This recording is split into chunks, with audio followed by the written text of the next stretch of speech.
choďte s chválou na perách, s piesňou vo svojom srdci.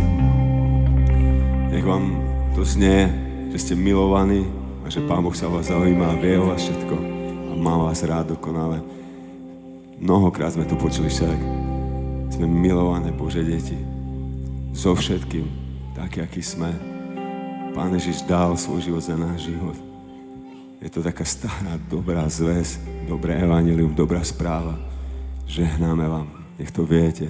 Každý, kto mu dá svoje srdce a vyzná ho, že ty si môj Pán, dávam ti svoj život, proste on ho rád zoberie a bude ťa viesť a povede ďalej.